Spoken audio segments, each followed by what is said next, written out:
Selamat pagi Alpha Omega Church. Mari kita bangkit berdiri bersama. Kita percaya bahwa Tuhan kita berkuasa. Dia ajaib. Dia melakukan perkara yang ajaib.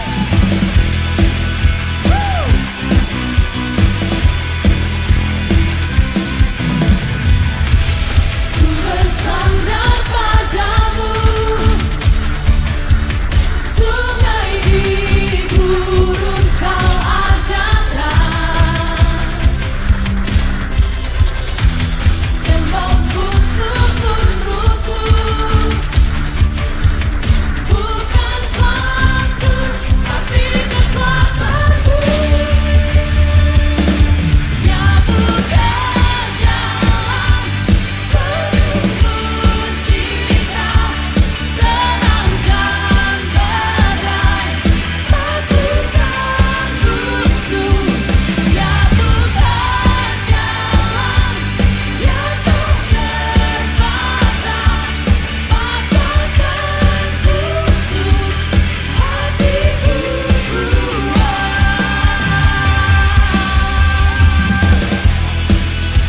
Kami percaya Tuhan, Kau yang ajaib. Ku bersandar padamu, sungai di gurun kau adakan, tembok musuh pun runtuh.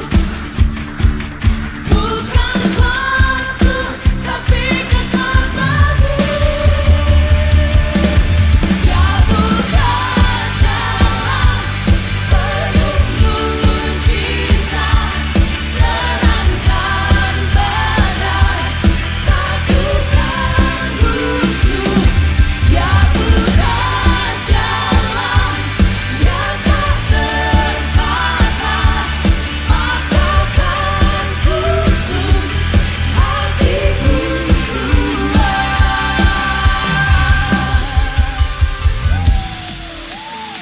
Come on Alpha Omega Church, tepuk tangan di atas kepala.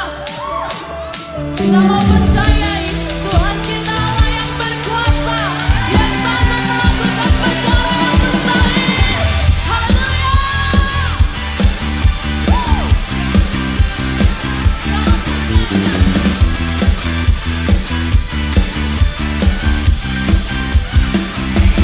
Dia buka jalan penuh mujizat, terangkan badai,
besar dan luar biasa.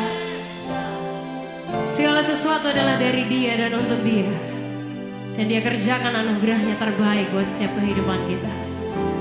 Kita mengangkat kedua tangan kita bersama-sama pagi hari ini. Untuk semua yang sudah Tuhan perbuat, katakan sama-sama. Ku ucapkan terima kasih, thank you Jesus. Untuk semua yang sedang Tuhan rancangkan, percaya kau ucapkan berkat atasnya. Dalam Kristus ku akan bermegah, karena semua dari Tuhan dan untuk Tuhan. Di tempat tinggi bagi Kristus segala hormat puja, segala kemuliaan bagi hanya satu pribadi, satu Tuhan Yesus. Boleh berikan tepuk tangan yang paling luar biasa buat Yesus Tuhan yang di atas segala-galanya. Thank you Lord.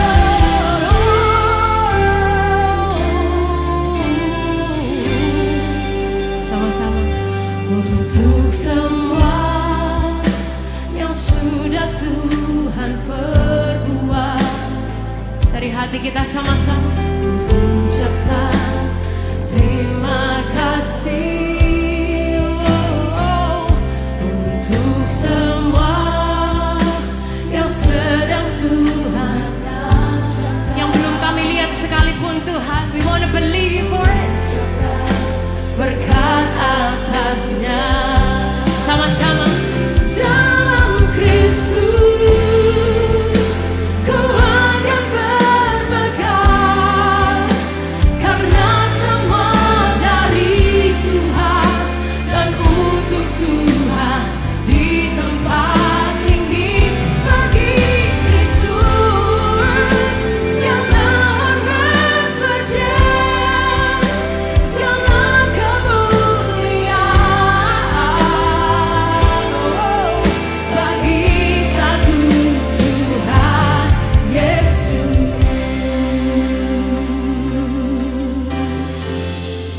Pagi hari ini Bapak Ibu Saudara sekalian, kita semua diingatkan segala sesuatu datang dari Dia. Segala sesuatu yang kita lakukan hanya untuk Dia. Saat kita melihat keberhasilan, itu karena Dia yang lakukan buat kita. Saat kita mungkin melihat kegagalan, anugerahnya tetap ada untuk menjaga setiap kehidupan kita. Mohon dengan mengangkat kedua tangan kita bersama-sama pagi hari ini. Terima kasih Tuhan, rancangan-Mu yang terbaik bagi hidupku.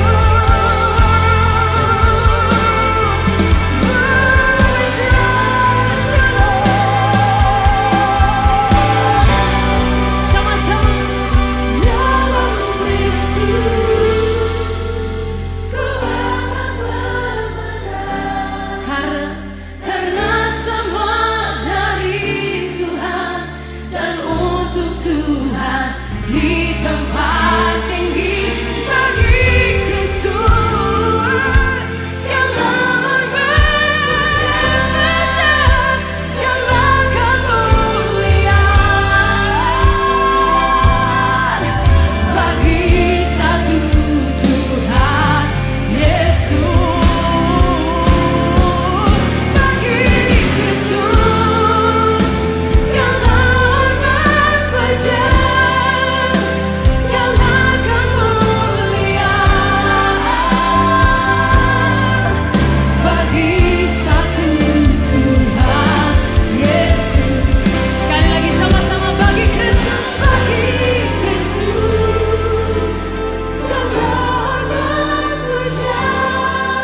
bersama-sama sekali.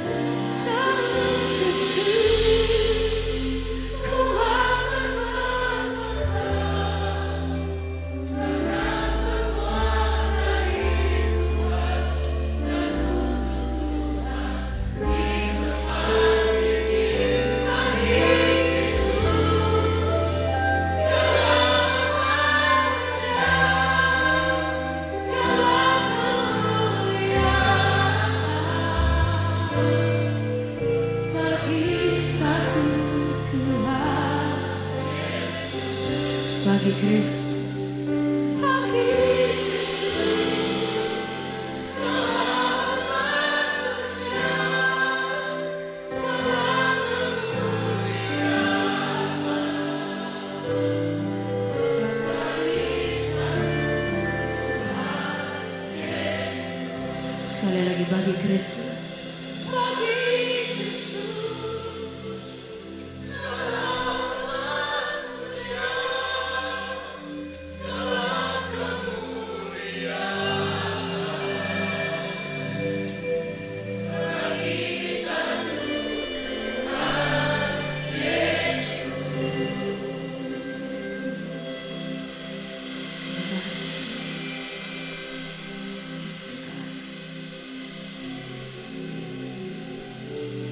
Dalam Kristus ku percaya ada kemuliaan di balik salibmu,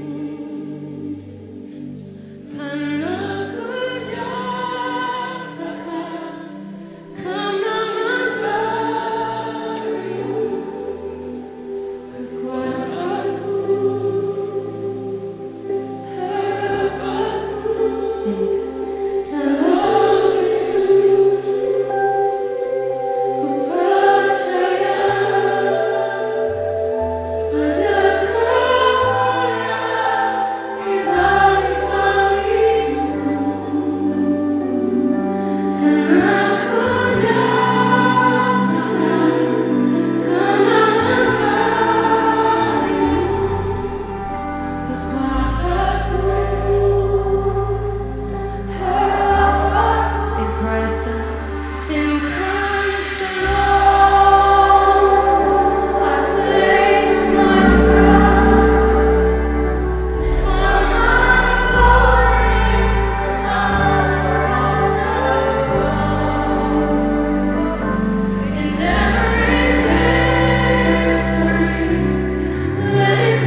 Semua yang terjadi dalam hidup kita hari ini, semuanya adalah dari Dia. Saat kita sukses, kita berhasil, itu karena Dia. Saat mungkin kita gagal, kita terjatuh, anugerahnya itu memelihara dan memegang kehidupan kita. Hari ini saya ingin mengajak kita bersama-sama siang hari. Kita berdoa mengucapkan berkat untuk hal-hal yang akan Tuhan kerjakan, yang belum kita lihat, yang belum pernah kita alami, yang kita mungkin gak pahami, yang kita gak tahu.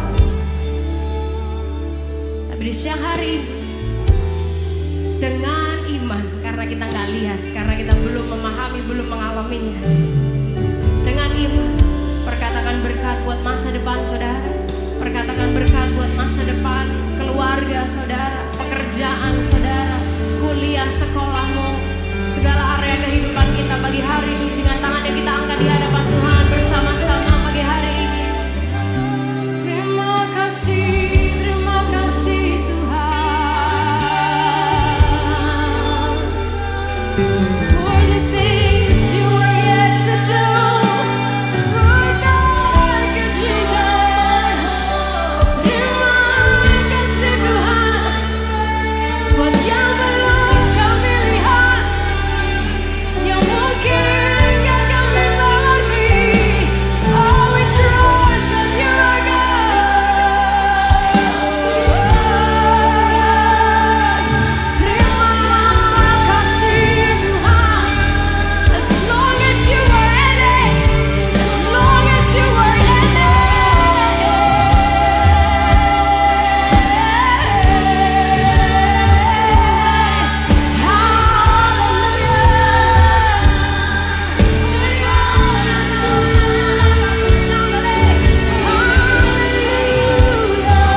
Tuhan.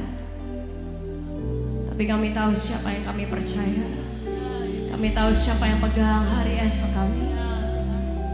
So, untuk semua yang Tuhan rancangkan, kami tahu Engkau sendiri sudah memberkati. And for that we say thank you. We trust you, oh God. Kau yang terutama dalam hidup kami Tuhan. There's nothing else but you, Jesus.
yang punya kuasa, kerajaan, dan bahkan hidup kami Tuhan, untuk selama-lamanya.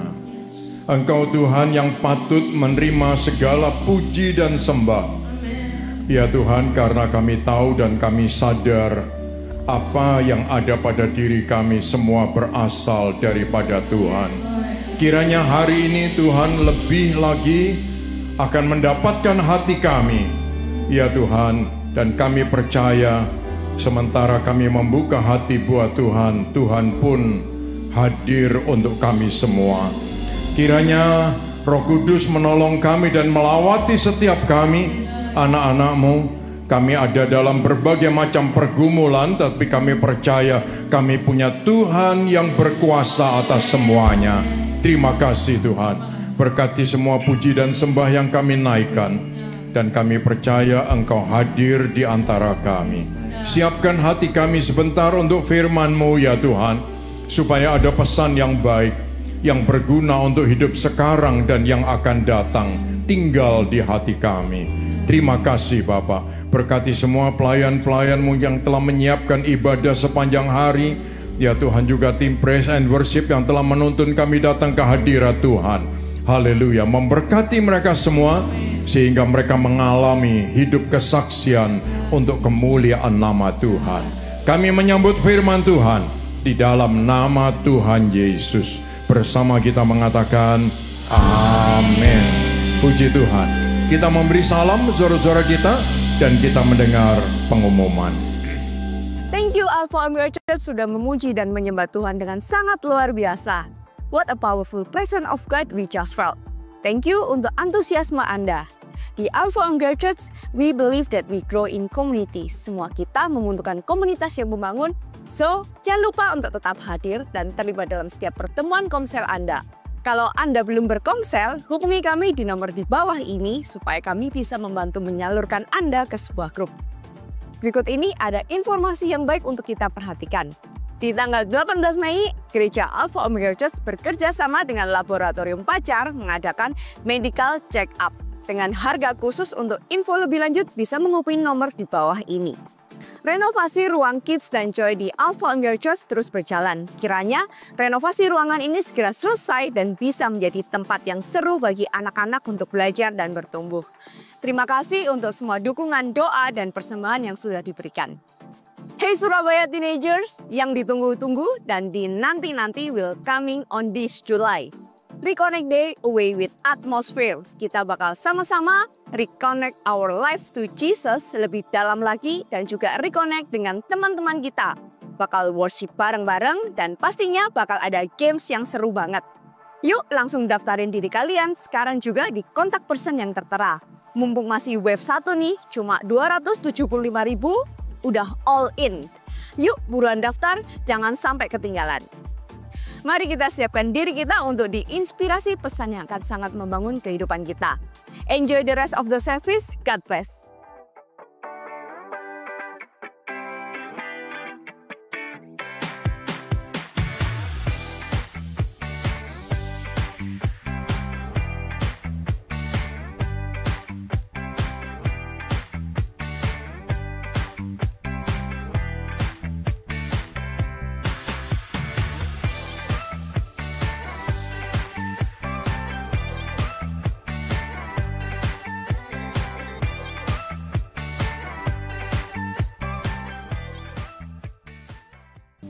Selamat siang, saudara-saudara sekalian. Tiba saatnya kita semua mendapat kesempatan untuk memberi.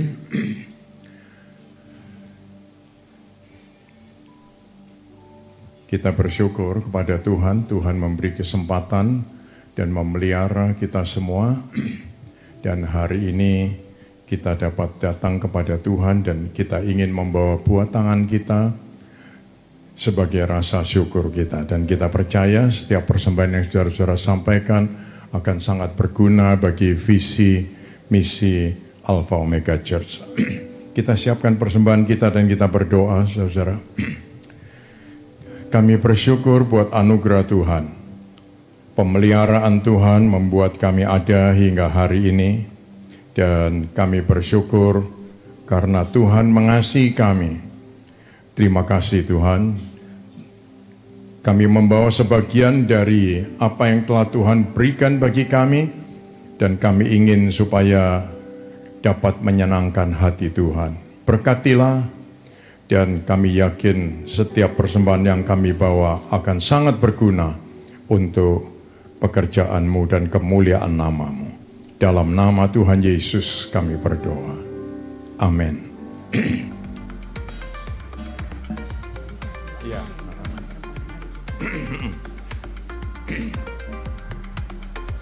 Hari ini adalah hari istimewa untuk semua ibu-ibu.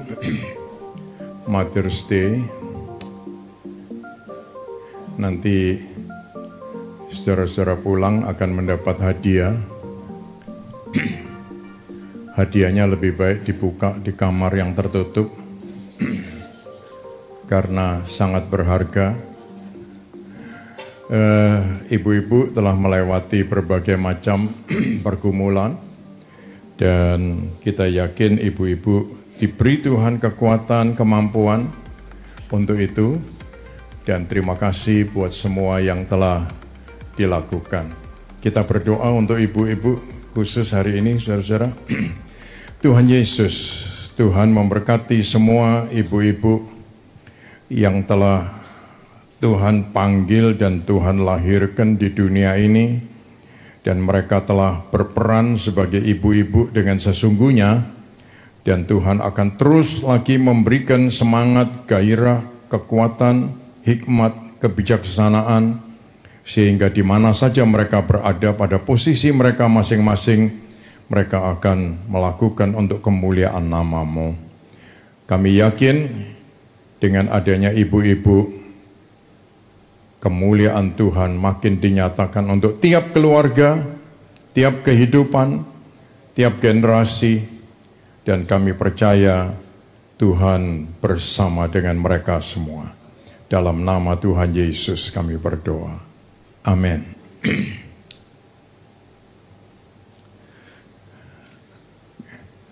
Kalau ingat ibu, saya selalu ingat mama saya tentu, ya.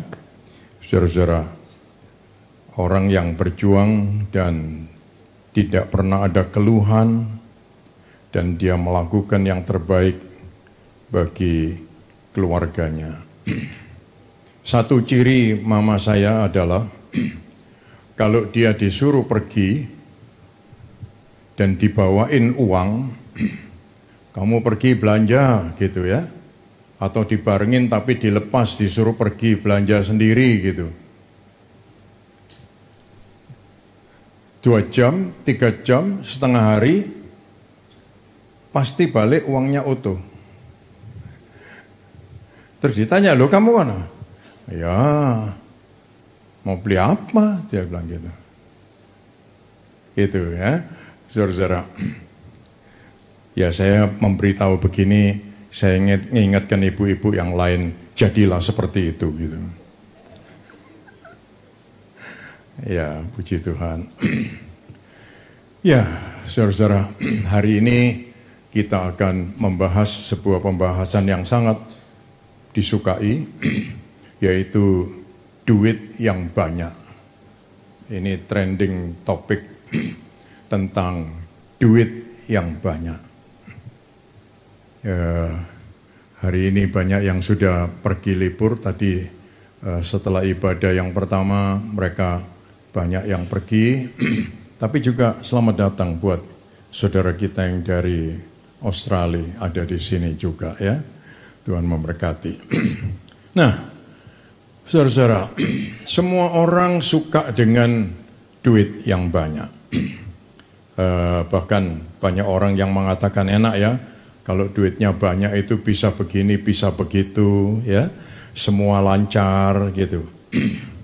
Apa saja yang diinginkan bisa dipenuhi, ya keluarganya bisa didukung gitu. Tapi coba kalau kita susah, ya uang tidak cukup, ya ini itu tidak bisa, rasanya itu seperti cacing kepanasan gitu ya. Ikan kekurangan air gitu. Ada saja omongannya gitu, supaya kelihatannya kasihan.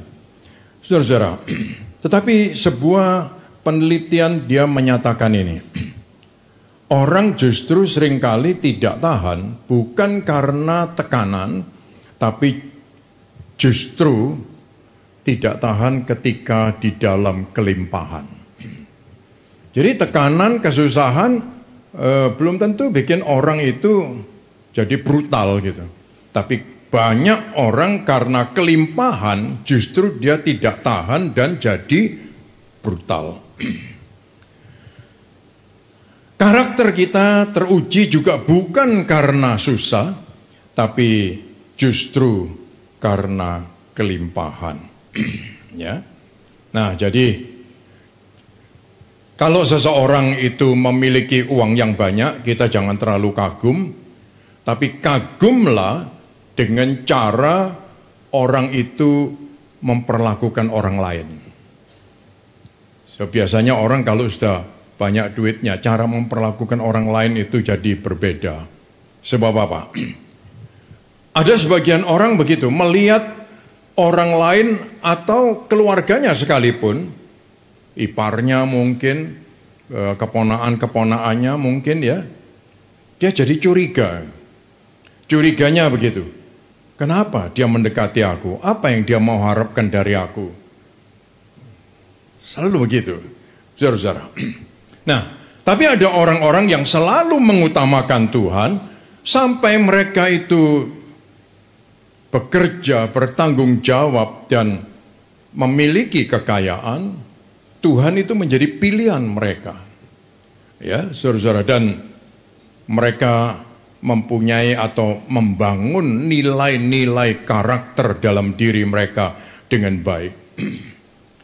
Nah, jadi kita perlu memperhatikan, saudara-saudara, kalau orang sedang susah lalu dia rendah hati, mungkin itu wajar. Tapi ketika dia sudah memiliki segalanya, apakah dia masih bisa dalam keadaan seperti itu? Kadang-kadang kerendahan hati itu hanya katut atau terbawa karena dia tidak punya apa-apa. Tapi juga begitu, kesombongan itu kadang-kadang katut atau terbawa karena dia merasa aku sudah punya banyak. Jadi itu katut saja gitu, ya, saudara-saudara. Nah, jadi ternyata punya banyak duit atau orang itu tidak tahan dengan sesuatu, itu sebetulnya punya hubungan yang sangat dekat, ya. Jadi, saudara-saudara, ada penelitian juga menyebutkan ini, penyakitnya orang nyaman. Orang nyaman bisa punya penyakit tertentu, saudara-saudara. Dan saya kira kita juga perlu waspada dengan ini. Yang pertama, yang disebut dengan affluenza. Bukan influenza, tapi affluenza. Affluence itu adalah kaya. Influence itu artinya, ya, influenza itu artinya perilaku yang tidak bertanggung jawab. Ya, jadi affluenza itu cerita tentang motivasi yang mulai berkurang dan dia tidak peka terhadap dampak tindakan yang dia lakukan dan dia juga tidak paham tentang konsekuensi dari tindakan-tindakannya. Nah, tidak jarang mereka itu melakukan ini karena ini yang kedua, hubungan sosial yang membingungkan. Ya, hubungan sosial yang membingungkan. Dia akan sangat membedakan dan berhati-hati dengan orang yang mendekati dirinya. Sebab dia pikir semua orang yang mendekati aku itu hanya karena dia tahu aku ada banyak duit dan orang kepingin duitku. Itu ya. Saya pernah duduk satu keluarga dengan satu keluarga yang cukup berada. Terus anaknya ngomong gini, "Pak, hati-hati loh Pak, itu Romo itu datang sini bawa ini bawa itu. Dia bawanya segitu, nanti kita kalau balesi kan mesti lebih banyak." Saya pikir dia enggak tola-tole, di sini juga ada Romo loh. Karena aku juga tersinggung kalau dia ngomong gitu. Loh iya kan, saudara-saudara. Tapi saya pikir, oh arek-arek ini belum tahu hidup ini. Yo, saudara-saudara ya. Jadi ada orang-orang yang berpikir seperti itu, saudara-saudara. Tapi untungnya saya Romo di situ yang dibutuhkan oleh mereka. Ya, jadi saya enggak punya perasaan yang begitu-begitu, ya. Nah, apalagi mereka bisa terjadi ya muncul ini saudara-saudara kekacauan motivasi dan tujuan. Ya, kekacauan motivasi dan tujuan. Mereka bingung dengan tujuan hidupnya. Karena mereka merasa punya ini, punya itu gitu. Lalu mereka cari tantangan baru. Tantangan barunya apa? Gaya hidup hedon. Itu ya. Gaya hidup yang wah glamor gitu. Karena mereka tidak punya kepuasan dan tidak jelas dengan tujuannya. Lalu sisi yang lain, mereka lupa untuk mendidik dan melibatkan anak-anaknya dalam tanggung jawab. Sehingga anak-anaknya menjadi orang-orang yang tidak punya resilience. Tidak punya keuletan, ya, ketangguhan. Karena orang tuanya meremehkan, mengerti apa dia anak-anak gitu. Nggak usah lah gitu. Kalau nggak usah nanti mereka nggak kenal apa-apa dan tidak tahu apa-apa dan tidak punya tanggung jawab. Dan benar seperti itu kejadiannya. Ya. Nah, lalu muncullah yang disebut dengan stres menata kekayaan. Dia pikir ini sudah sekian banyak, ini mau diapakan? Jangan sampai muncul di akun kita kelihatan angkanya terlalu tinggi, nanti kita dicari sama orang pajak dan lain sebagainya. Saudara-saudara, hal-hal seperti itu bisa muncul, ya. Dan ini menambah stres tentunya.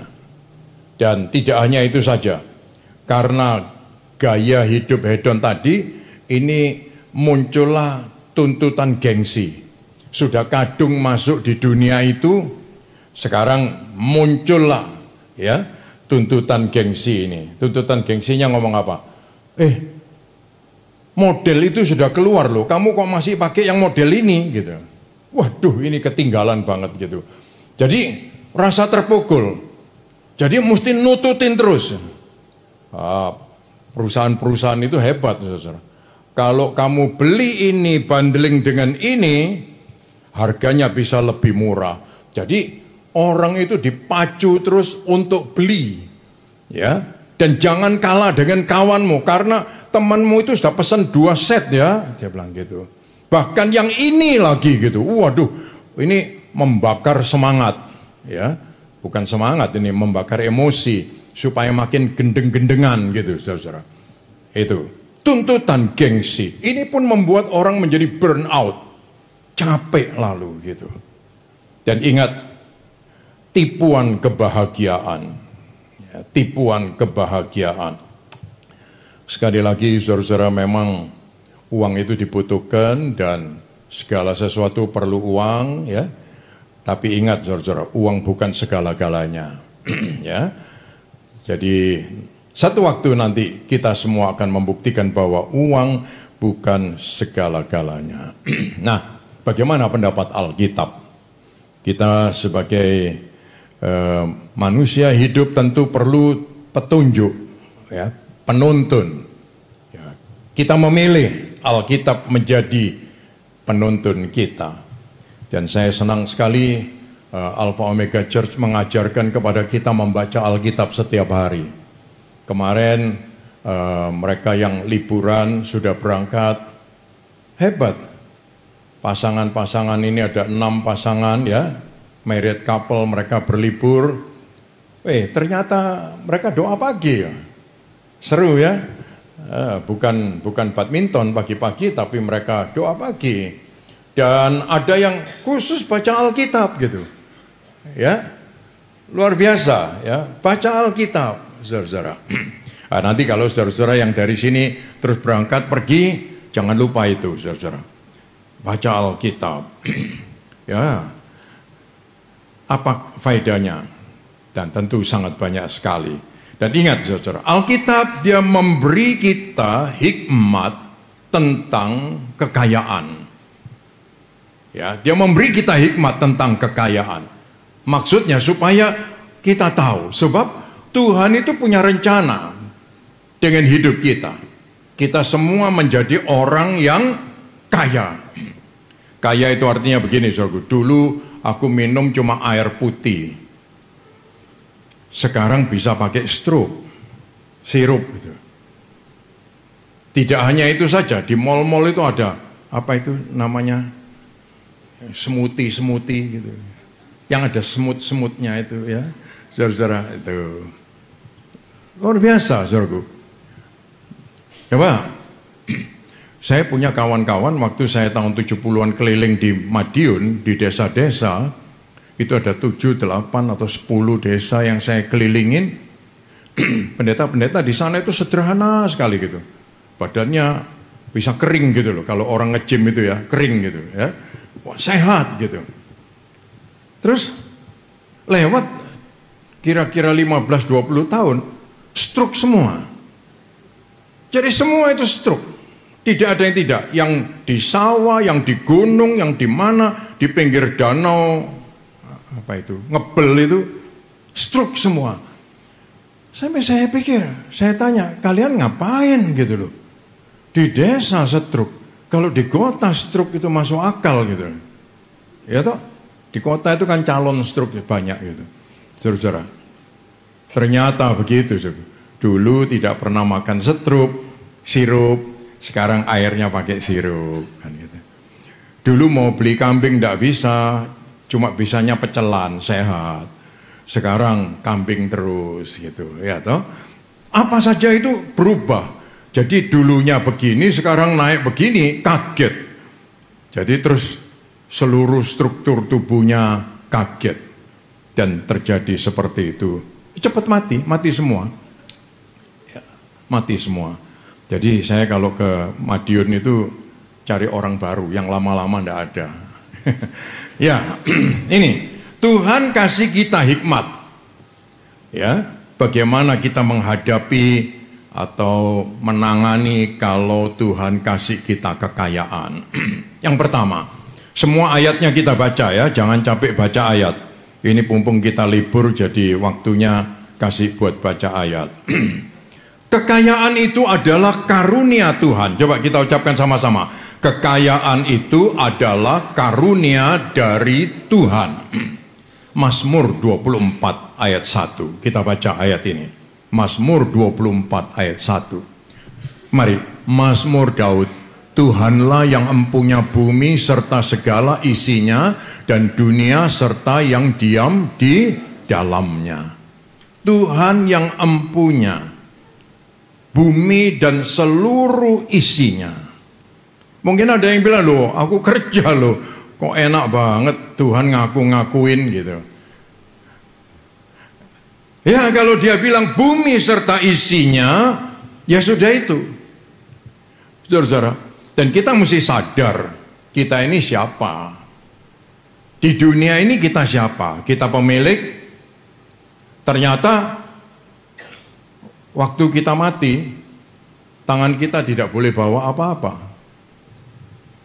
Coba dibuktikan, ya mungkin ada yang belum menghadapi kematian, ya mungkin ada orang tuanya atau siapa saudaranya, omnya kah yang lebih tua, kalau mati, disanguin emas enggak? Dipakai cincin enggak? Loh dia beli loh waktu hidup, ada kan? Dipakai kan enggak? Kalau sampai ada yang lihat dipakai kan, jangan-jangan yang lihat itu besoknya balik. Ya, saudara-saudara. Jadi lihat saudara-saudara, semua itu milik Tuhan. Dan kita mesti jelas, Tuhan itu mempercayakan kepada kita untuk mengelola. Sebagai pengelola. Ya, Kejadian 1 ayat 26. Kejadian 1 ayat 26. Mari, berfirmanlah Allah, baiklah kita menjadikan manusia menurut gambar dan rupa kita, supaya mereka berkuasa atas ikan-ikan di laut dan burung-burung di udara dan atas ternak dan atas seluruh bumi dan atas segala binatang melata yang merayap di bumi. Perhatikan kata-kata itu, supaya mereka berkuasa. Supaya mereka berkuasa. Kita ditugaskan untuk mengelola. Ya, kita bukan pelaut, saudara-saudara. Jadi kita tidak tahu laut itu kekayaannya berapa banyak. Tapi saudara tahu, ya, di selatan Indonesia ini, lautan itu kekayaannya luar biasa. Sehingga negara dengan negara itu hampir perang. Dan tiap kali hampir perang, karena apa? Ada saja kapal-kapal asing yang ambil kekayaan laut kita. Bukan ngebor minyak di sana, tapi dia ambil ikan-ikan. Mungkin kita pikir ikan berapa banyak sih yang dia ambil gitu ya. Saudara tahu jaringnya, jalannya sepanjang Pulau Jawa. Coba saudara bayangkan itu. Jala ikan itu ditarik dengan kapal sampai 3-4 kapal yang narik jala ini. Dan panjangnya itu dari sepanjang Pulau Jawa, bahkan lebih lagi. Jadi sekali tarik ya satu kapal, dan tidak cukup. Kapalnya itu kita bayangkan kapal nelayan yang ada di pinggir Lamongan, Tuban, bukan seperti itu, saudara. Yang besar banget. Nah ini, saudara, kalau bicara laut, bicara burung di udara, boleh. Luar biasa. Tuhan aja ngirim untuk umat Israel, ya, di tengah padang gurun, dia bisa kirim burung puyuh itu. Kalau orang Surabaya bilang gemuk itu, yang kakinya kurus, badannya gemuk, ya. Nah itu 105 juta supaya satu orang bisa dapat 50 ekor. Nah yang rakus mesti mati. Nah ini saudara-saudara ya. Jadi ada di dunia ini yang Tuhan percayakan, dan Tuhan bilang sama manusia, berkuasalah atas ini semua. Jadi Tuhan itu kalau sampai ada orang bisa mengelola pekerjaannya, uangnya, keluarganya dengan baik, itu karena Tuhan mempercayakan kepada mereka. Kalau Tuhan tidak mempercayakan, nggak bisa mereka. Mungkin kita pernah dengar ada orang punya lahan sampai jutaan hektar di Papua, di Kalimantan, di Sumatera. Betul kan? Dengar kan ya? Terus mungkin kita mikir gini, aku megang surat cuma 150 meter saja, sertifikatnya bisa double. Tuh kayak apa? Iya kan? Baru 150 meter, ya itu jutaan, itu ngurusnya gimana gitu loh. Nah itu saudara-saudara. Ya memang karena dia diberi porsi itu oleh Tuhan. Tapi nanti kita akan lihat. Jangan pikir enak, ya, tanggung jawabnya juga besar. Kalau tidak dilakukan, dia bertanggung jawab kepada Tuhan. Nah, yang kedua, saudara-saudara, perjelas hatimu. Anda mengelola atau menyintai uang. Kita ucapkan sama-sama. Perjelas hatimu, Anda mengelola atau menyintai uang. Ini soalnya beda. Kita mengelola dengan tanggung jawab, dengan cinta uang itu beda. Ya. Matius 6 ayat yang ke-24 mengatakan ini. Tak seorang pun, ayo kita ucapkan sama-sama. Tak seorang pun dapat mengabdi kepada dua tuan. Karena jika demikian, ia akan membenci yang seorang dan mengasihi yang lain. Atau ia akan setia kepada yang seorang dan tidak mengindahkan yang lain. Kamu tidak dapat mengabdi kepada Allah dan kepada Mammon. Di dalam Alkitab mencatat Tuhan disejajarkan dengan yang lain ini hanya ayat ini, saudara-saudara. Kamu tidak bisa mengabdi kepada Tuhan dan Mammon. Ya, kamu tidak bisa mengabdi kepada Tuhan dan Mamon. Jadi ini memang Mamon, uang itu saingannya Tuhan. Luar biasa. Ya. Dan orang itu akan berantakan ketika dia tidak jelas dalam hal ini. Ya. Coba kita lihat 1 Timotius 6 ayat yang ke-10. 1 Timotius 6 ayat yang ke-10. Kita ucapkan sama-sama. Karena akar segala kejahatan ialah cinta uang.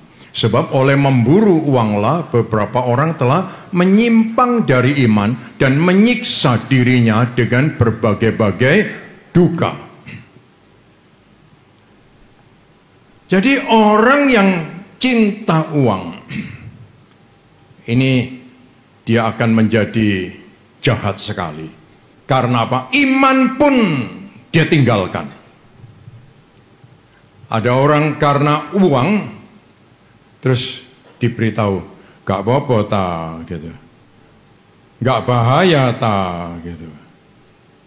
Oh, nek cuma sepisan iki gak apa-apa, iki kesempatan. Tuh. Dia tahu ini tidak sesuai dengan iman kita, tapi dia labrak. Dan ayat ini pesannya kuat sekali. Dia menyiksa dirinya dengan berbagai-bagai duka. Sebab orang kalau sudah bikin susah orang lain satu kali, dia pikir aku selamat, lihat tuh, tidak ada apa-apa. Dia akan bikin lagi satu kali, dia akan bikin lagi satu kali, dan dia merasa, ya sudah ini caranya. Ya kan? Kalau sudah beberapa kali dia merasa aman, lalu dia akan berkata, ya sudah ini caranya. Disuruh cari kerja yang benar, sudah nggak bisa. Orang lain itu kerja itu dikumpuli sedikit demi sedikit gitu ya. Tapi kalau yang ini beda. Ayat itu bilang dia akan menyimpang dari iman. Ya kalau orang yang kerjanya normal itu ngumpulnya sedikit-sedikit. Karena apa? Ada petunjuk, ada SOP-nya. Gitu loh ya. Jadi ada aturannya. Dan dia jalan di atas aturan itu. Kalau nggak mau jalan di atas aturan itu, oh bisa. Dia harus menyimpang dari ini, ajaran ini, SOP ini, dari iman itu. Dia menyimpang. Dan ingat, dia menimbulkan banyak penderitaan, kesukaran, duka cita dalam dirinya. Ayat yang ke-17. Ayat 17. Mengatakan, ucapkan sama-sama ya. Peringatkanlah kepada orang-orang kaya di dunia ini agar mereka jangan tinggi hati dan jangan berharap pada sesuatu yang tak tentu seperti kekayaan, melainkan kepada Allah yang dalam kekayaannya memberi kepada kita segala sesuatu untuk dinikmati. Jadi kalau Tuhan memberi kepada kita untuk dinikmati, kita menikmati. Tapi kalau tidak Tuhan berikan kepada kita, ya belum waktunya kita menikmati. Saudara-saudara, ini yang kita mesti yakini. Ya, banyak kawan-kawan yang sudah makin berumur. Saya yakin semua orang makin berumur tuh makin mikir gitu. Tapi mereka menyaksikan bahwa Tuhan yang memberi kepada mereka sesuatu untuk dinikmati. Ya, kita mesti bersyukur untuk itu dan kita mesti percaya. Saudara, kalau Tuhan tidak kasih, tidak bisa itu jadi. Ya, puji Tuhan. Jadi jangan sampai kita kejar uang, kita lihat uang, ini kesempatan cepat-cepat. Wah, nanti kita akan menimbulkan banyak kesusahan untuk diri kita sendiri. Yang ketiga, uang bisa membuat bahaya kebingungan. Kita ucapkan sama-sama, uang bisa membuat bahaya kebingungan. Bisa menimbulkan kebingungan. Ya, karena apa? Itu tadi yang kita bahas di depan tadi ya. Kita ngobrol sedikit tadi. Mereka bisa mikir gini, mikir gitu. Ya, orang dekat aku cuma kepingin uangku, ya, atau macam-macam. Tetapi ini saudara-saudara, Markus 10 ayat 23 sampai 25. Markus 10 ayat 23 sampai yang ke-25. Kita ucapkan sama-sama. Lalu Tuhan Yesus memandang murid-muridnya di sekelilingnya dan berkata kepada mereka, alangkah sukarnya orang yang beruang masuk ke dalam kerajaan Allah. Murid-muridnya tercengang mendengar perkataannya itu. Tetapi Tuhan Yesus menyambung lagi, anak-anakku, alangkah sukarnya masuk ke dalam kerajaan Allah. Lebih mudah seekor unta melewati lubang jarum daripada seorang kaya masuk ke dalam kerajaan Allah. Macam-macam saudara-saudara menjelaskan tentang unta masuk lubang jarum. Lubang jarum itu dibilang adalah sebuah pintu, ya, di mana unta itu mesti lewat, pendek pintunya, ya, tapi dia bisa lewat. Ya, ada juga lubang jarum yang dibilang itu tali digantung lalu ada lubangnya, dia kalau tidur kepalanya ini masuk terus taruh di situ. Whatever, saudara-saudara. Tapi apa yang dilakukan oleh onta itu tentu sesuatu yang ya buat kita lihat, oh pinter ya gitu. Oh pinter ya gitu. Tetapi saudara-saudara lihat ya, kalau ada sorga dan ada neraka, orang pasti milih yang mana saudara-saudara? Neraka aja lah, pastilah ya. Karena di neraka itu ada artis-artis, ada banyak yang bagus-bagus di sana. Kira-kira begitu? Enggak toh? Orang milih sorga. Ya untungnya enggak ada disebut neraka itu dibuat dari emas gitu, enggak ada. Justru yang sorga yang dibuat dari emas, betul ya? Jadi kalau Anda milih sorga berarti waras.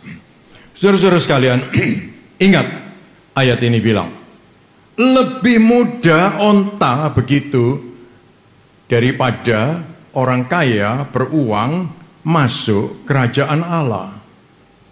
Karena apa? Tadi itu, kalau sampai kekayaan itu bukan karena dipercayakan oleh Tuhan kepada kita, kita akan menghalalkan segala cara. Sehingga menyimpang dari iman pun dilakukan. Ya, itu pasti. Karena tujuannya kaya. Karena apa? Ini sudah tuntutan tadi itu, desaan itu. Orang lain sudah kayak gini loh, kamu belum loh. Loh, punyamu kok malah dijual gitu. Loh, kalau kamu enggak seperti, waduh ini terus bikin gregetan gitu. So. Dengernya itu, wah mendorong terus gitu. Itu, ya saudara-saudara, membuat kebingungan. Ya, kadang-kadang moral kita jadi korup. Ya, mental kita jadi berantakan. Ya karena apa? Kita menjadi orang yang suka mengeksploitasi. Nggak benar pun, nggak adil pun, labrak terus. Ya, karena itu tadi. Puji Tuhan. Nah yang keempat, menggunakan kekayaan dengan baik. Kita ucapkan sama-sama, menggunakan kekayaan dengan baik. Bagaimana menggunakan kekayaan dengan baik? Alkitab mencatat tentang generosity dan keadilan. Ya, generosity atau suka berbagi dan keadilan. Amsal 19 ayat yang ke-17. Amsal 19 ayat yang ke-17. Kita ucapkan sama-sama.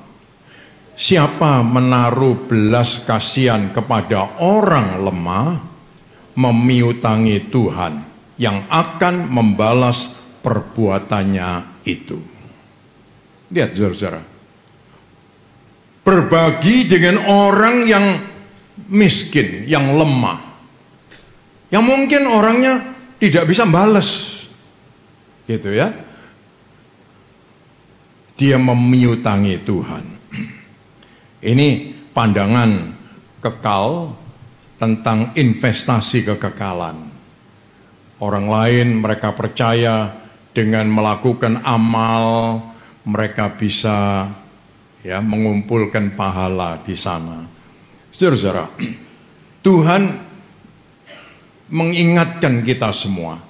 Kalau Tuhan percayakan kepada kita, Dia ingin supaya kita bisa menggunakan dengan baik. Ini penting. Menggunakan dengan baik. Sebab jangan sampai kita kerja di dunia ini, kita sasarannya salah, dan akhirnya kita tidak melihat hasil apa-apa. Matius 6 ayat 19 dan 20. Matius 6 ayat 19 dan 20. Kita ucapkan sama-sama. Janganlah kamu mengumpulkan harta di bumi ngengat dan karat merusakkannya, dan pencuri membongkar serta mencurinya. Tetapi kumpulkanlah bagimu harta di surga ngengat dan karat tidak merusaknya, dan pencuri tidak membongkar serta mencurinya. Jadi Tuhan mengingatkan kita, di dunia ini kalau kamu kumpulkan kekayaan yang wajar, sesuai dengan porsi Tuhan berikan kepada kita. Tapi ingat, jangan fokusnya hanya ke sana, sehingga kamu tahu di dunia ini ada banyak pencuri yang bisa membongkar dan membuat itu diambil, dicuri.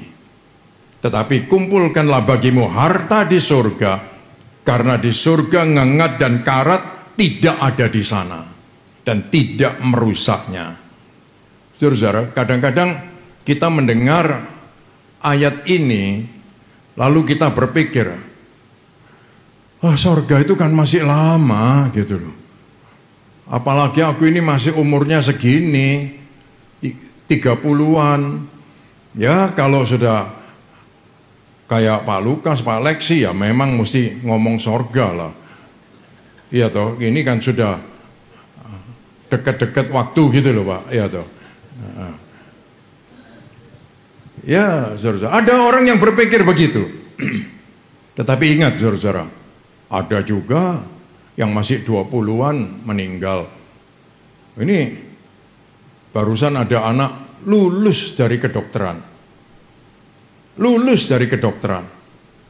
Lalu dia sewa apartemen, lalu dia gantung diri.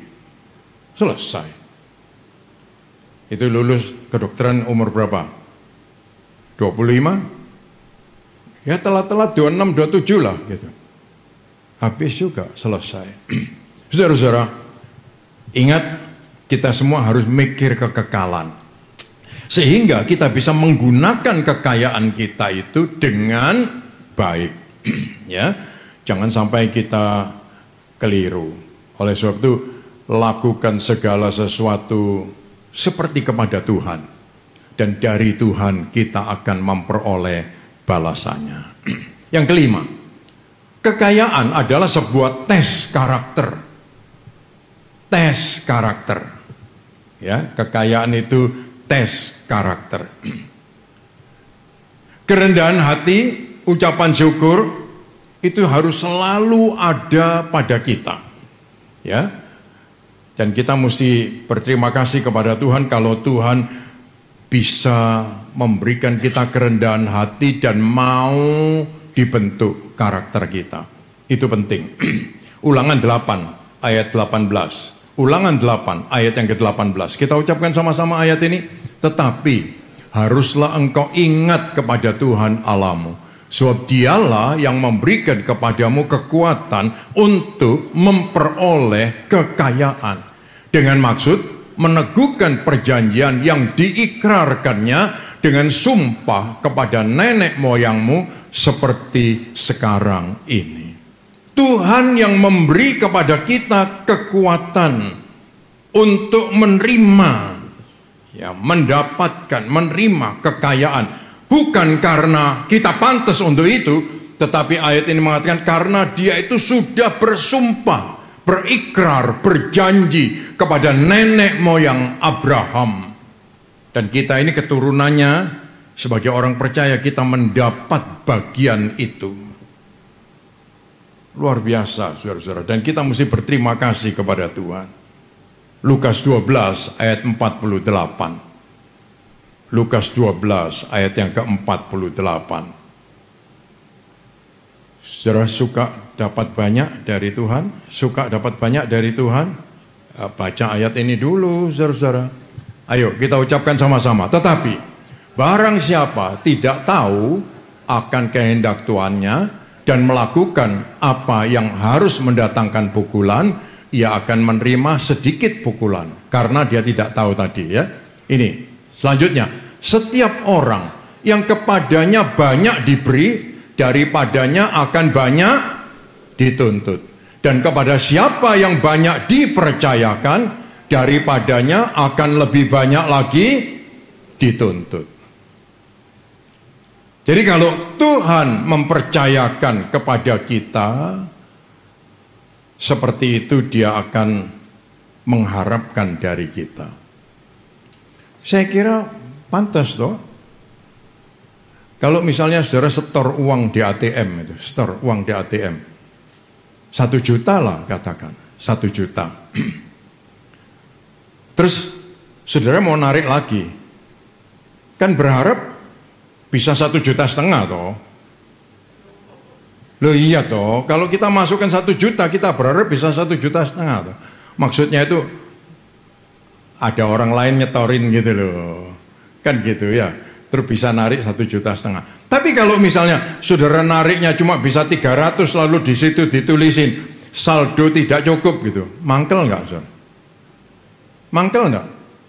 Mungkin saudara bilang gini, ya nggak usah mangkel lah, ya memang sudah gitu. Mau store lagi ke ATM itu? Ya nggak mungkin lah. Nah ini loh, saudara-saudara, Tuhan berlaku seperti itu. Dia memberitahu kepada yang dipercayai banyak, daripadanya dituntut banyak. Kalau orang itu dia tidak tahu, lalu dia melakukan kesalahan, dia hanya mendapat sedikit pukulan karena dia tidak tahu. Tapi kalau dia diberi banyak, kepadanya dia dituntut banyak. Ya, saudara-saudara sekalian. Jadi jangan sampai kita bingung tentang ini. Dan Alkitab sudah memberitahu kepada kita. Nah sekarang apa yang perlu kita lakukan? Yang pertama, check your heart. Ini, kalau minggu depan itu cek darah. Kalau hari ini cek hatimu. Gitu ya. Saudara-saudara, check your heart. Hatimu itu adalah penentu arah hidupmu. Hatimu itu penentu arah hidupmu. Pastikan Tuhan itu pusat di hidupmu, bukan nafsumu semata-mata. Ini mesti tegas buat kita, supaya apa? Hati kita itu lurus terus. Coba kita ucapkan kata-kata ini ya. Hatimu adalah penentu arah hidupmu.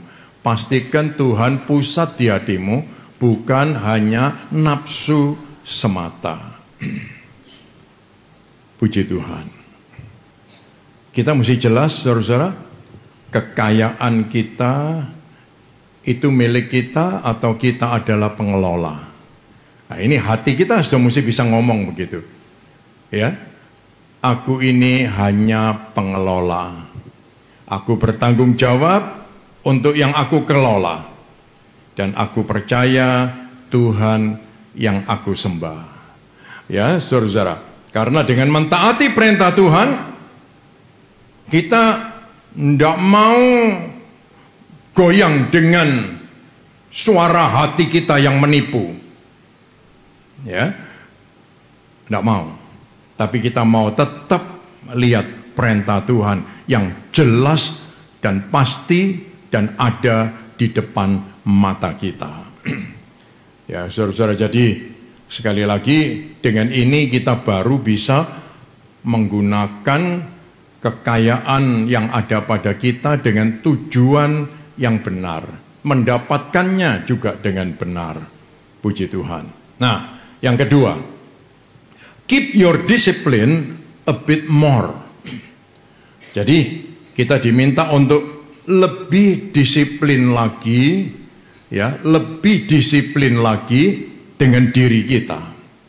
Kenapa? Sebab ini, success isn't measured by money or power or social rank. Ya, success is measured by your discipline and inner peace. Jadi kesuksesan, keberhasilan bukan diukur dari berapa banyak uang, kuasa, tingkat sosial, ya. Tetapi sukses itu diukur dari disiplin kita dan damai yang ada di dalam hati kita. Nah, disiplin apa saja ini? Yang pertama, disiplin fisik, secara fisik, secara emosi, dan secara roh. Ya, ada 3 hal. Secara fisik, ini kita mesti tahu, ada bagian-bagian yang perlu berguna, oke, tapi kalau tidak perlu dan tidak berguna, tidak usah. Sebab itu semua di bawah kontrol kita. Disiplin. Disiplin itu kontrol, ya, saudara-saudara. Tapi kalau kita tidak bisa menahan disiplin ini, disiplinnya bobol, ya kita akan mengalami kerusakan dengan fisik kita. Contoh saja ya, saudara-saudara, paling gampang. Orang kalau tidak peduli dengan kolesterol yang mengandung lemak banyak, terus di badannya dia itu bisa mentul-mentul itu loh. Ya kan? Mentul-mentul banyak itu karena lemak gitu. Nah, di muka, di mana-mana gitu. Karena lemak. Nah, kita perlu belajar, lalu kita ngerti, oh, aku mesti disiplin. Ya, saya sendiri kalau sudah nggak disiplin begitu ya, dalam beberapa hari gitu, waduh, langsung kelihatan mentul-mentul, wih. Sekalian kalau mentulnya gede gitu loh. Lah kecil-kecil jadi jelek, banyak lagi, ya. Jadi orang ngelihatkan itu, orang langsung tahu ini orang ini tidak disiplin itu, kan tidak bagus gitu, ya, saudara-saudara. Nah, yang kedua, emosi, disiplin emosi. Ya, kalau kita masih belum punya apa-apa itu, orangnya bisa agak lembut, agak halus, sopan gitu ya, ngalah, rendah hati, seperti tadi itu. Tapi kalau kita sudah mulai punya segala, nah ini yang tidak gampang, disiplin emosi, ya, disiplin emosi. Karena apa? Semua yang kita mau bisa kita dapat, termasuk apa? Merendahkan orang lain, nyentai orang lain, termasuk itu. Karena aku berkuasa sekarang, gitu. Saudara-saudara, emosi, ya, emosi. Jangan sampai kelihatannya orangnya keren mestinya, tapi kasar, meremehkan orang lain, ya. Wah, itu jadi tidak bagus. Dan yang ketiga, disiplin roh. Bisakah kita makin diberkati Tuhan itu makin dekat dengan Tuhan? Ya, kalau orang susah tiap hari datang doa, ya, kasih waktu buat Tuhan, kelihatannya itu rohani banget tuh. Ya, ini betul, saudara. Satu hari itu ada mungkin 2 tahun ya, dia itu datang doa pagi, tiap pagi datang gitu. Kita dulu ada doa pagi tiap pagi. Pendalaman Alkitab dia datang, doa malam dia datang, apa saja dia ada. Terus satu hari dia bilang, Pak, doakan saya Pak, saya besok akan interview. Oh, saya pikir dia mau ganti pekerjaan. Ternyata dia bilang, ya ini sudah 2 tahun lebih tidak ada pekerjaan, ini mau interview gitu. Oh, oke. Waktu dia keluar saya panggil lagi, saya bilangin, kamu kalau interview besok ya, keramas ya. Mulai hari ini udah keramas, besok keramas lagi, gitu. Supaya apa? Nggak bau, ya. Mandi juga gitu. Malam ini mandi, besok pagi-pagi mandi, mau berangkat mandi lagi, saya bilang, gitu. Lo kan siapa tahu bau badannya dia itu keluarnya lebih cepat gitu dari yang normal gitu, saudara-saudara. Jadi mandi lagi gitu. Bajunya kalau nggak bisa beli, sewa saja baju putih. Kalau cuma nyewa saja baju putih pasti murah gitu. Termasuk pakai dasinya sekali gitu. Kasih dasi supaya kelihatan keren. Oh iya Pak, terima kasih Pak, terima kasih. Pulang dia. Senin interview. Selasa saya dikabari, Pak saya diterima Pak. Dia bilang. Terus sebagai apa? Manajer Pak. Oh gitu, luar biasa ya.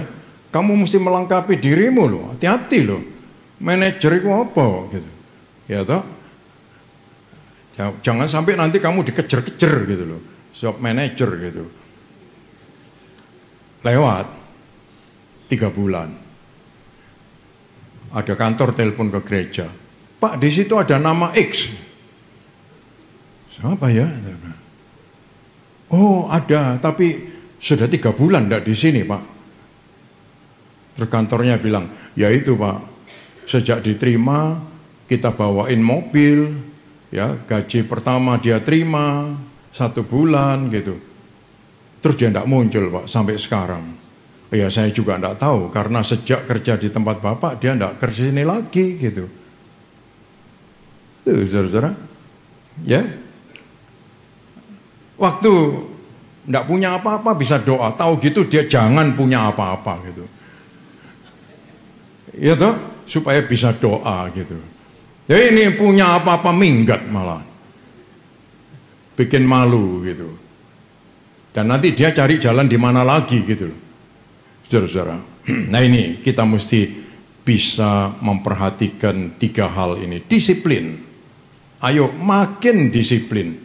Makin disiplin. Ya, puji Tuhan. Dan yang ketiga, gunakan kekayaanmu dengan bijak. Gunakan kekayaanmu dengan bijak. Saudara-saudara, hal ini sangat penting sekali. Kita itu makan kan perlu ada karbo, ada protein kan cukup gitu. Lah itu kan ada nasi, ada tahu tempe itu kan sudah protein. Nah, saya tadi pagi bilang itu makanannya anak kantor di AOC.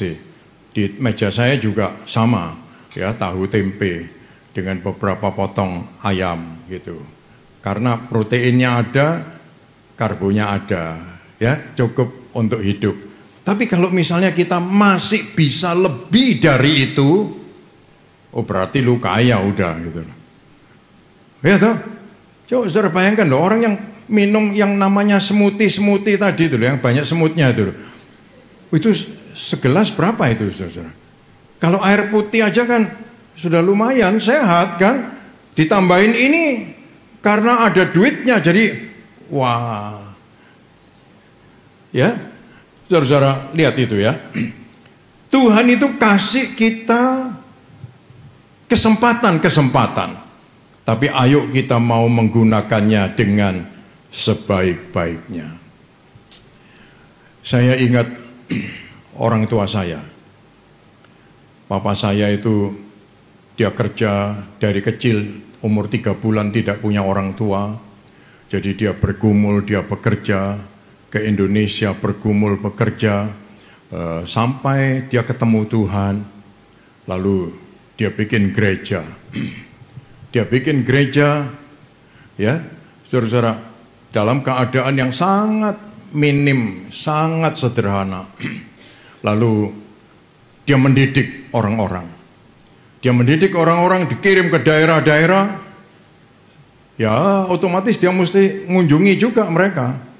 Ya, dan melihat kebutuhan mereka, support mereka seberapa bisa. Karena di gerejanya, kalau pagi itu pendeta Van Gessel yang khotbah, semua itu Belanda. Kalau sore, karena dia yang khotbah, muridnya Van Gessel yang khotbah, yang datang itu Belanda tapi hitam. Namanya bedinde gitu. Ya, pembantunya orang-orang Belanda itu yang datang. Tapi dia berusaha untuk melakukan apa saja seperti yang Tuhan mau. Saudara, dia memuridkan, dia kirim orang, dia kirim bantuan ke sana. Saudara tahu, saya melihat seperti itu, saya nangis. Kalau saya ingat-ingat Saya bilang, waduh, Papa memberi contoh luar biasa buat kita.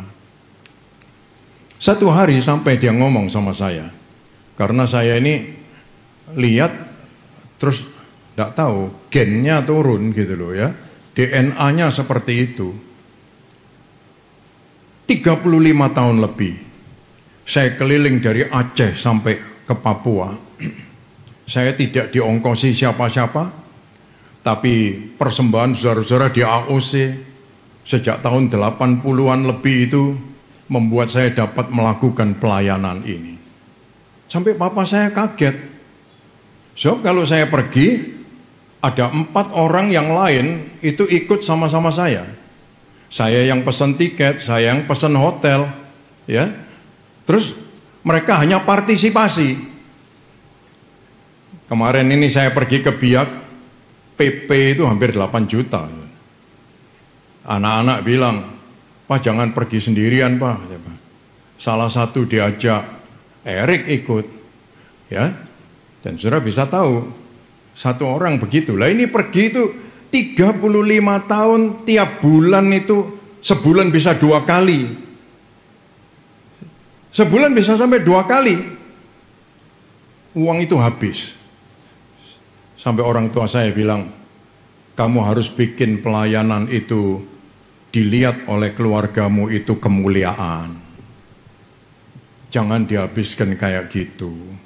Baru terus saya mikir, loh, saya bilang ya ini contohnya dari Papa yang suruh aku seperti ini. Kemarin saya ngobrol dengan seorang kawan, dia pengusaha rempah, cukup besar, ekspor. Dia lihat, ya Pak Lukas baru dari Papua, gini-gini. Saya bilang, iya. Loh Pak, itu biaya sendiri Pak. Kalau enggak, siapa yang biayai? Ya dari gereja AOC itu yang bikin saya sampai kemana-mana. Oh enggak boleh Pak. Kalau urusan organisasi, urusan sinode, ya mesti mereka yang bayar. Tak bilang, wis kadung, 35 tahun lebih, tiap bulan seperti itu. Ya. Saya sampai tidak pernah mikirkan tentang bagaimana nyekolahkan anak. Sama sekali tidak pernah mikirkan. Sampai saya sendiri setelah mereka mendekati mau lulus SMA baru saya kepikiran. Loh ini mau sekolah apa ini? Saudara-saudara, tapi Tuhan itu Tuhan yang luar biasa. Tahu-tahu saja dalam waktu-waktu itu mereka semua bisa sekolah. Dan rata-rata 45 tahun di Kanada dan semua kembali dengan selamat. Dan semua selesai sekolahnya. Saudara-saudara sekalian, kita melakukan segala sesuatu seperti kepada Tuhan. Dan dari Tuhan kita menerima balasannya. Saya tidak ingin pengalaman saya hanya untuk diri saya. Tapi saya ingin pengalaman saya juga menjadi pengalaman saudara-saudara semua. Hidup ini masih panjang. Jangan bilang hidup ini pendek gitu. Nanti aja. Kalau sudah umur 90 baru ngomong hidup ini pendek.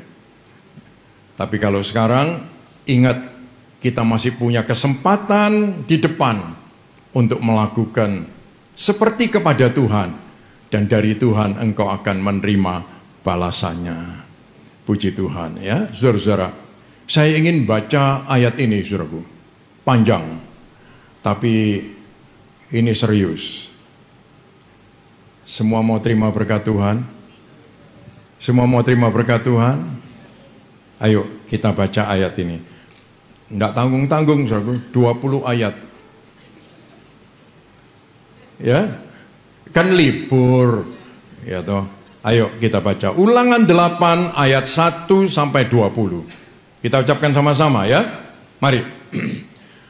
Segenap perintah yang kusampaikan kepadamu pada hari ini haruslah kamu lakukan dengan setia, supaya kamu hidup dan bertambah banyak, dan kamu memasuki serta menduduki negeri yang dijanjikan Tuhan dengan sumpah kepada nenek moyangmu. Ingatlah kepada seluruh perjalanan yang kau lakukan atas kehendak Tuhan Allahmu di padang gurun selama 40 tahun ini dengan maksud merendahkan hatimu dan mencobai engkau untuk mengetahui apa yang ada dalam hatimu, yakni apakah engkau berpegang pada perintahnya atau tidak. Jadi ia merendahkan hatimu, membiarkan engkau lapar dan memberi engkau makan mana yang tidak kau kenal dan yang juga tidak dikenal oleh nenek moyangmu, untuk membuat engkau mengerti bahwa manusia hidup bukan dari roti saja, tetapi manusia hidup dari segala yang diucapkan Tuhan. Pakaianmu tidaklah menjadi buruk di tubuhmu, dan kakimu tidaklah menjadi bengkak selama 40 tahun ini. Maka haruslah engkau insaf bahwa Tuhan Allahmu mengajari engkau seperti seseorang mengajari anaknya. Oleh sebab itu, haruslah engkau berpegang pada perintah Tuhan Allahmu dengan hidup menurut jalan yang ditunjukkannya dan dengan takut akan Dia. Sebab Tuhan Allahmu membawa engkau masuk ke dalam negeri yang baik, suatu negeri dengan sungai, mata air, danau yang keluar dari lembah-lembah dan gunung-gunung, suatu negeri dengan gandum dan jelainya, dengan pohon anggur, pohon ara, pohon delimanya, suatu negeri dengan pohon zaitun dan madunya, suatu negeri di mana engkau akan makan roti dengan tidak usah berhemat, di mana engkau tidak akan kekurangan apapun, suatu negeri yang batunya mengandung besi dan dari gunungnya akan kau gali tembaga, dan engkau akan makan dan akan kenyang. Maka engkau akan memuji Tuhan Allahmu karena negeri yang baik yang diberikannya kepadamu itu. Hati-hatilah supaya jangan engkau melupakan Tuhan Allahmu dengan tidak berpegang pada perintah, peraturan dan ketetapannya yang kusampaikan kepadamu pada hari ini. Dan supaya apabila engkau sudah makan dan kenyang, mendirikan rumah-rumah yang baik serta mendiaminya. Dan apabila lembu sapimu dan kambing dombamu bertambah banyak, dan emas serta perakmu bertambah banyak, dan segala yang ada padamu bertambah banyak, jangan engkau tinggi hati sehingga engkau melupakan Tuhan Allahmu yang membawa engkau keluar dari tanah Mesir, dari rumah perbudakan, dan yang memimpin engkau melalui padang gurun yang besar dan dahsyat itu, dengan ular-ular yang ganas serta kalajengkingnya dan tanahnya yang gersang yang tidak ada air. Dia yang membuat air keluar bagimu dari gunung batu yang keras, dan yang di padang gurun memberi engkau makan mana yang tidak dikenal oleh nenek moyangmu, supaya direndahkannya hatimu dan dicobainya engkau hanya untuk berbuat baik kepadamu akhirnya. Maka janganlah kau katakan dalam hatimu, kekuasaanku dan kekuatan tanganku lah yang membuat aku memperoleh kekayaan ini. Tetapi haruslah engkau ingat kepada Tuhan Allahmu, sebab Dialah yang memberikan kepadamu kekuatan untuk memperoleh kekayaan, dengan maksud meneguhkan perjanjian yang diikrarkannya dengan sumpah kepada nenek moyangmu seperti sekarang ini. Tetapi jika engkau sama sekali melupakan Tuhan Allahmu dan mengikuti Allah lain, beribadah kepadanya dan sujud menyembah kepadanya, aku memperingatkan kepadamu hari ini bahwa kamu pasti binasa. Seperti bangsa-bangsa yang dibinasakan Tuhan di hadapanmu, kamu pun akan binasa, sebab kamu tidak mau mendengarkan suara Tuhan Allahmu. Tuhan menyayangi umat Israel karena Dia punya hubungan janji dengan Bapa Abraham. Dan kita sebagai orang-orang percaya, kita ini menerima warisan berkat Bapa Abraham. itu pasti Dia berikan buat kita. Dan itu ditetapkan. Dan Dia mengingatkan melalui Ulangan 8 ini, saudara-saudara. Jangan sampai kita dihadapkan dengan dua Tuhan tadi itu. Tuhan dan Mammon. Apa jadi pilihan kita? Ada orang yang bilang begitu. Wah, ini caranya nggak bener, janganlah, nggak usah lah. Kalau cuma kerja kayak gitu, kalau mau gendeng-gendengan gitu dari dulu aku bisa. Tapi janganlah, itu bukan kerja, itu namanya nipu. Gitu. Tuh. Dan dia kerja yang benar. Saudara-saudara, ayo kita semua mau tahu, ada dua pilihan buat hidup kita, Tuhan atau Mammon. Oh, kalau Tuhan, masa bisa kita kaya? Tuh, tadi itu ayatnya. Dia yang memberi engkau kekuatan untuk menjadi kaya.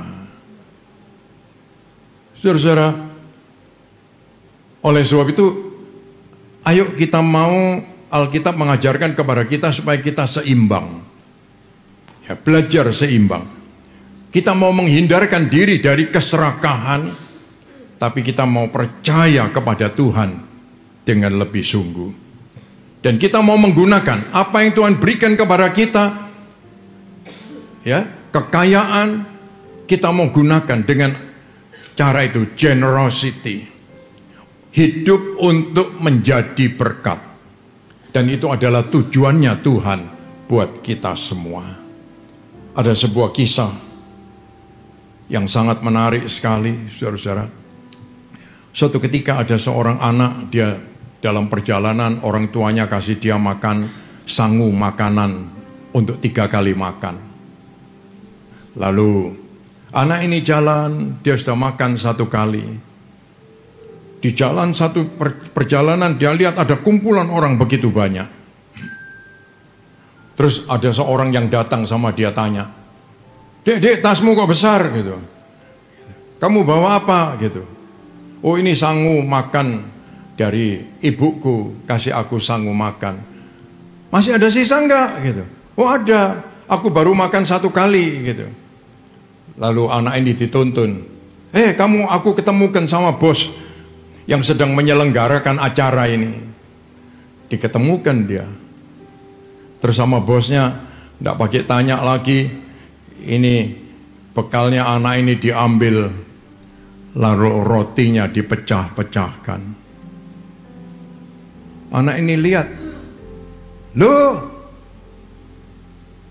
dibagikan, loh kok jadi banyak, loh.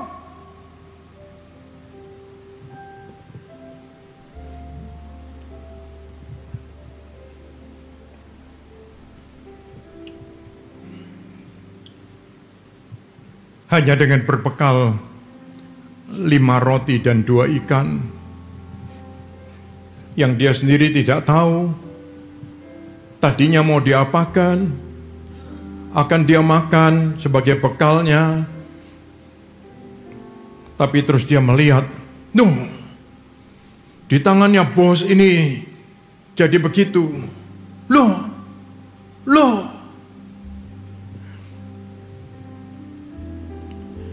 Saudara-saudara, Tuhan ingin bikin hidup kita bisa menjadi berkat. Anak ini bukan pulang dengan kelaparan, sisa 12 bakul. Mungkin dipikir, dikasihkan murid-murid semua. Nah, anak ini juga pulang mesti bawa, karena asalnya dari dia.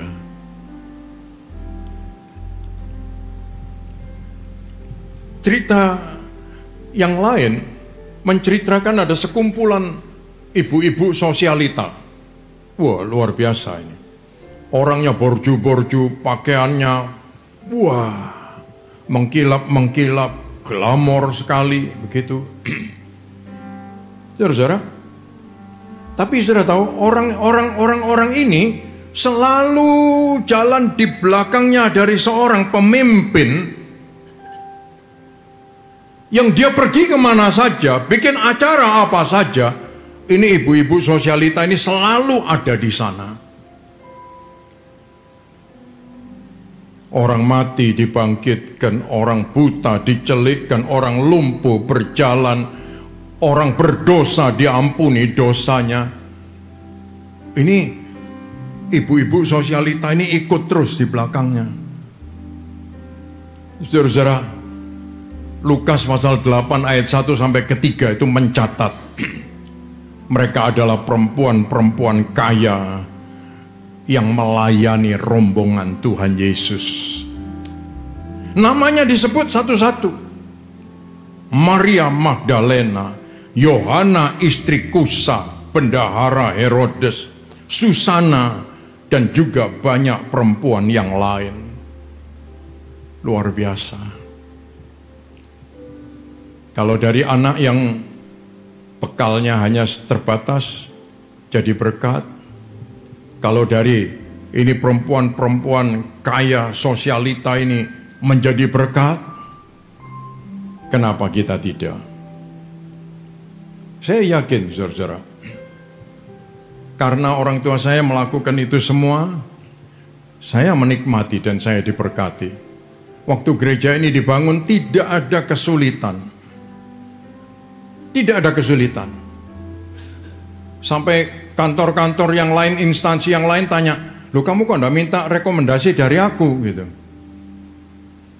Tapi izinnya keluar semua, tahu-tahu Purnomo Kasidi datang meresmikan. Luar biasa. Dan saya merasa hidup ini tidak ada sulitnya. Saya tahu karena orang tua saya dia sudah menabur dan saya dapat kesempatan menuai. Tapi saya mesti sadar, saya harus menabur supaya generasi saya ada kesempatan menuai. Waktu Sound of Praise yang pertama dan yang kedua, nangis kita. Nangis kita. Biaya begitu besar. Sampai di Sound of Praise yang ketiga, kita kebingungan. Ada seorang dia berkata, dia tidak bergereja di sini. Tapi dia bilang, kalau sponsornya satu orang saja gimana? Dia bilang. Biaya 1 miliar di tahun itu. Berapa tahun lalu itu? 10 tahun? 14, 9 tahun lalu. 1 miliar selesai.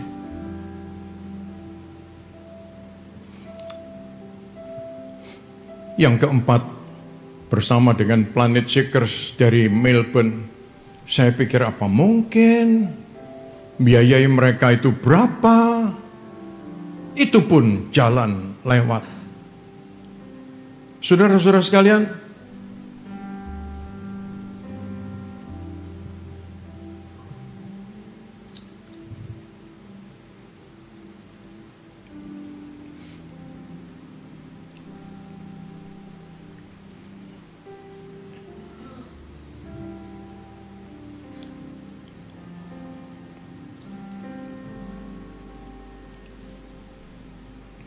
Tuhan ingin kita menabur. Pastor Ezra, Elia, Elisa, Eliseba,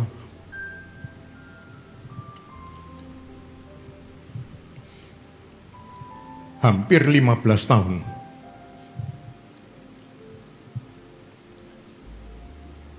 Uang saku mereka tidak pernah berubah. Mereka memang harus belajar menabur. Karena ada generasi yang berikutnya. Saya menceritakan ini bukan minta kasihan, tetapi saya ingin mengajak saudara-saudara semua. Tuhan bertanggung jawab atas keluarga kita semua. Dan kita bertanggung jawab atas yang harus kita lakukan. Dan saya percaya Dia sedang merencanakan bukan bikin kita miskin, tapi Dia merencanakan bikin kita kaya. Saya ketemu dengan beberapa hamba Tuhan di Papua kemarin. Awal bulan saya di Biak, akhir bulan saya ada di Timika. Perjalanannya panjang, capek. Tapi saya senang. Mereka bilang, Om, saya sadar sekarang, kita ini bukan generasi ekor, tapi kita adalah generasi kepala. Kalau generasi kepala itu tangannya mesti gini, bukan tangannya begini. Saya senang mendengar itu, karena mereka mulai mengerti, dan mereka sadar hidup harus berbagi.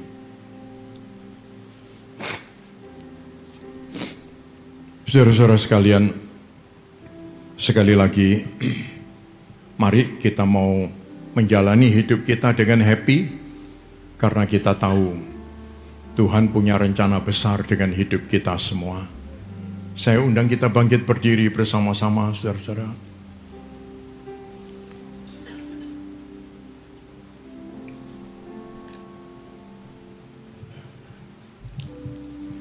Haleluya. Haleluya. Dengan menadahkan tangan kita menghadap kepada Tuhan. Kita buka hati kita. Angkatlah suara kita untuk memuliakan Tuhan. Katakanlah sesuatu kepada Tuhan. Kiara lama turala masih kire lama turala masih. Haleluya, haleluya, haleluya, haleluya.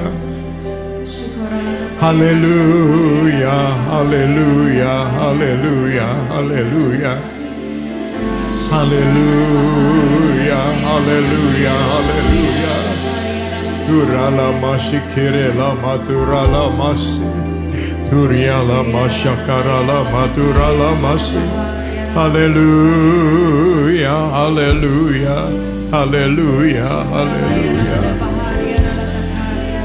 Tuhan Yesus, masuklah dan bertahtalah di dalam hati kami ya Tuhan. Kami memastikan kami hanya menyembah Engkau, bukan kepada Mammon. Ampunilah di saat-saat hati kami sedang miring. Sadarkan kami bahwa kami adalah pengelola untuk pekerjaan yang Tuhan anugerahkan, untuk keuangan yang Tuhan anugerahkan, untuk keluarga yang Tuhan anugerahkan. Tuhan percayakan kepada kami.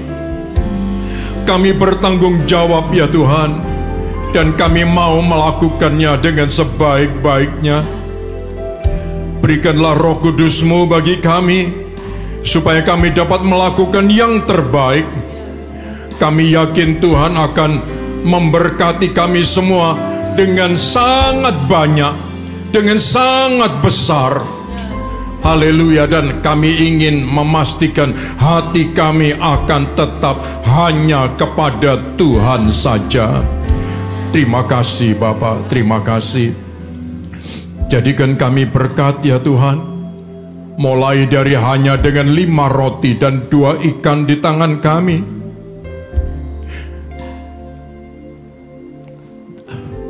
Terima kasih. Dan kami ingin selalu ada di dalam pelayanan Tuhan, dimanapun Tuhan berada. Kami yakin kegerakan akan terus terjadi melalui gereja AOC, melalui Sound of Praise. Tuhan, pakailah kami semua menjadi alat-alat-Mu. Haleluya. Dan kami percaya Engkau Bapa yang mengasihi kami. Terima kasih. Terima kasih Tuhan. Terima kasih. Setiap pergumulan anak-anak-Mu Tuhan tahu dan melihat, dan Tuhan tidak membiarkan. Tapi Tuhan sedang bekerja bagi kami semua. Sebentar anak-anak-Mu akan pulang, Dengan menadahkan tangan kita, terimalah segala berkat, rahmat, anugerah dari Allah Bapa, Putra, dan Roh Kudus, berkat jasmani, berkat rohani, semua yang baik di bumi, semua yang baik dari surga, menjadi bagian setiap anak-anak-Mu. Tuhan, perbuatlah perkara besar, supaya itu jelas berasal daripada Tuhan. Perluaslah daerah dan pengaruh kami hanya untuk kemuliaan nama-Mu. Jauhkan kami dari malapetaka dan penyakit, supaya kami dapat berkarya bagi Tuhan dan sesama. Anak-anak-Mu yang menyampaikan persembahan perpuluhan, persembahan kasih, janji iman, Bapak berjanji memberkati dengan berkat berlipat kali ganda, serta mewarisi hidup yang kekal. Kami menyambut berkat-Mu. Dalam nama Tuhan Yesus, bersama kita mengatakan, amin. Tuhan memberkati saudara-saudara sekalian, sampai minggu yang akan datang.